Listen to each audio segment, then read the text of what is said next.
how would someone new to the world of homeopathy begin their journey? So what I tell people, and I just was at an expo this past weekend, and people were just really intrigued.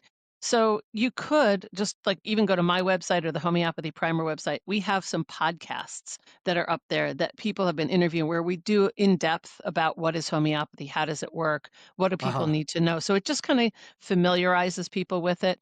The next, of course, not of course, but this is the book that I have worked on for the past 6 years called Homeopathy Primer, getting started with homeopathy, because I think I love homeopathy and I want more and more people to come into the fray. And Yeah. this book is so easy to learn from. It's like a reference book, it's a study guide. It also, so you'd mentioned about the fact that some people are really nervous when they are speaking and Uh-huh. they have stress, right? So we have in this book, one of the chapters is on mind and emotions. And I don't know if you can see this, but here's a chart Wow. with remedies. So aconite, apis, argentum nitricum, gelsemium pulsatilla, and rus tox are ones that could be used specifically for fears and frights, but each one is different. Gelsemium is one that typically comes in when people are just afraid of public speaking. You have people who might want to, aconite is for people, I call it the holy crap fear.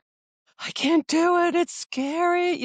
Uh-huh. Those kinds of visceral reactions. So aconite is a great remedy for that. And then there's argentum nitricum. These are people typically that get some diarrhea before they speak. So there's different ways that people experience their fears and anxieties about Huh. speaking. So that So question you brought up was during our conversation prior to starting the call, but yeah, yes, I coach a lot of people who have high levels of stress, and it's not just business stress, but particularly around the presentations, right? yes, And so thank you for hmm, bringing that up yeah, because I think, yeah, I offer some physical and mental things that they can do, but then there's also some homeopathic remedies or solutions that they can apply as well to help. And you just gave some really good examples. I love that. Thank right, you. yeah. So tell us a little bit more about that.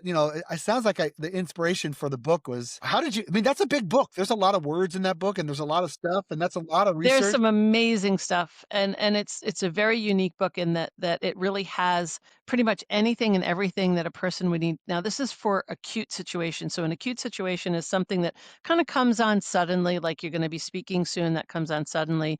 You get stung by a bee, you burn your hand on the stove, you fall down and, you know, bruised your elbow, got in a car accident, had dental surgery, all these different things that come on a little bit more suddenly versus things that you've had your whole life. Maybe you've had irritable bowel syndrome or you've had migraines your whole life, or not for you, but heavy periods or something like that. That's chronic stuff. And that's the kind of thing that someone would go to a homeopath for. I see.